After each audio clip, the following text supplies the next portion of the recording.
సమయానికి విలువ. సమయం మనిషి జీవితంలో అత్యంత విలువైన వనరు. ఇది ఒకసారి కోల్పోతే తిరిగి పొందడం అసంభవం.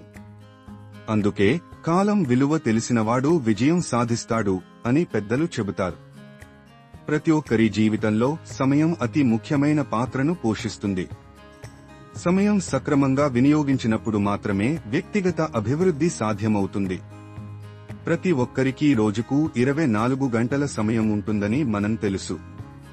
కానీ ఈ సమయాన్ని ఎలా ఉపయోగిస్తున్నామో దానిపై మన విజయాలు ఆధారపడి ఉంటాయి.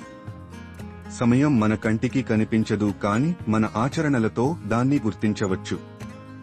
సమయం అనే పరిమిత వనరును ప్రణాళికాబద్ధంగా వినియోగించకపోతే అది మన జీవితానికి నష్టాన్ని కలిగిస్తుంది. కాబట్టి ప్రతి నిమిషానికి విలువ ఇచ్చి దాన్ని సద్వినియోగం చేయడం మన బాధ్యత. కాలం అనేది మన కోసం ఎప్పటికీ ఆగదు. ఇది ఎప్పటికీ నిరంతరం సాగుతూనే ఉంటుంది. మనం చేసిన పని, అందులో పెట్టిన కృషి కాలాన్ని బట్టి ప్రతిఫలం ఇస్తుంది.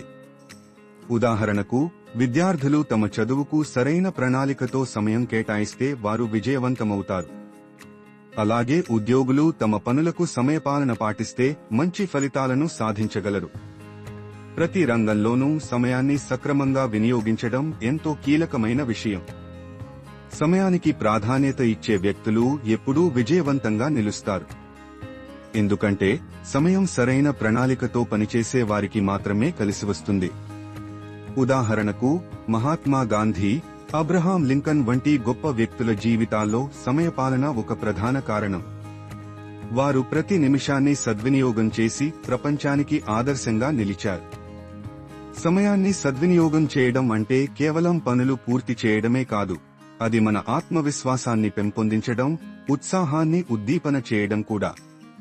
సరైన సమయపాలన వల్ల మనం అనవసరమైన ఒత్తిడిని తగ్గించుకోవచ్చు.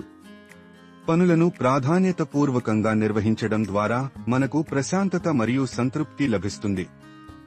సమయం సక్రమంగా వినియోగించడానికి ప్రణాళిక అవసరం. ప్రతి రోజుకు, వారానికి లేదా నెలకు సరైన ప్రణాళిక రూపొందించడం వల్ల మనం మా పనులను సమర్థవంతంగా నిర్వహించగలుగుతాము. ప్రణాళికతో పాటు క్రమశిక్షణ కూడా సమయపాలనలో ప్రధాన పాత్ర పోషిస్తుంది. క్రమశిక్షణ కలిగి ఉంటే మనం సమయాన్ని వృధా చేయకుండా ప్రతి నిమిషాన్ని సద్వినియోగం చేయగలుగుతాము. సమయం అనేది మనల్ని ఎదగడానికి మార్గం చూపుతుంది. ఉదాహరణకు, ఒక రైతు పంట సాగు చేయడానికి సరైన కాలాన్ని అనుసరిస్తాడు. అదేవిధంగా విద్యార్థి పరీక్షలకు సిద్ధం కావడానికి ఒక ప్రణాళికతో ముందుగానే సమయం కేటాయిస్తాడు. ఈ చర్యల ద్వారా మనం శ్రమను, వనరులను సరైన రీతిలో ఉపయోగించుకోవడం సాధ్యమవుతుంది. సమయం పట్ల అలసత్వం ఉంటే అది మన జీవితానికి దెబ్బతీస్తుంది. సమయాన్ని నిర్లక్ష్యం చేయడం వల్ల అనేక అవకాశాలను కోల్పోతాము. ఉదాహరణకు, గడువు తీరుని పాటించకపోవడం వల్ల విద్యార్థులు పరీక్షల్లో విజయాన్ని సాధించలేరు. అదేవిధంగా ఉద్యోగస్తులు తమ పనిని ఆలస్యంగా పూర్తి చేస్తే వారు అభివృద్ధి అవకాశాలను కోల్పోతారు. సమయం మన జీవితాన్ని మెరుగుపరిచే సాధనం. ఇది మనకు పాఠాలు నేర్పుతుంది, మాకు ఎదగడానికి శక్తినిస్తుంది. కాబట్టి సమయం విలువను గుర్తించి దాన్ని సద్వినియోగం చేయడం మన కర్తవ్యం. ప్రతి నిమిషాన్ని ఉపయోగించడంలో తెలివితేటలతో పాటు పట్టుదల అవసరం. మన జీవితం అందమైనది కావాలంటే సమయాన్ని జాగ్రత్తగా నిర్వహించుకోవాలి. సమయానికి విలువ తెలుసుకోవడంలో ఉండే మహత్తం. సమయాన్ని సద్వినియోగం చేయడం వల్ల వ్యక్తిగతంగా మాత్రమే కాదు, సమాజానికి కూడా మేలు జరుగుతుంది.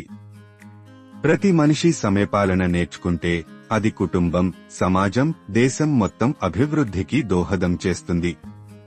కాబట్టి మనం చేసే ప్రతి పని, ప్రతి నిర్ణయం సమయాన్ని ఎలా ప్రభావితం చేస్తుందో ముందుగానే ఆలోచించి చర్యలు తీసుకోవాలి. ముగింపు. సమయం మనిషి జీవితాన్ని తీర్చిదిద్దే ప్రధాన మూలం. ఇది జీవితాన్ని ముందుకు తీసుకెళ్లే చక్రం. సమయాన్ని సక్రమంగా వినియోగించకపోతే మన ప్రయత్నాలు వృధా కావచ్చు. అందుకే సమయం దొరికితే సద్వినియోగం చేయండి, దానిని వృధా చేయకండి అనే సూత్రాన్ని పాటించాలి. సమయం పట్ల నిబద్ధత ఉన్నవారే జీవితంలో గొప్ప విజయాలను సాధించగలరు.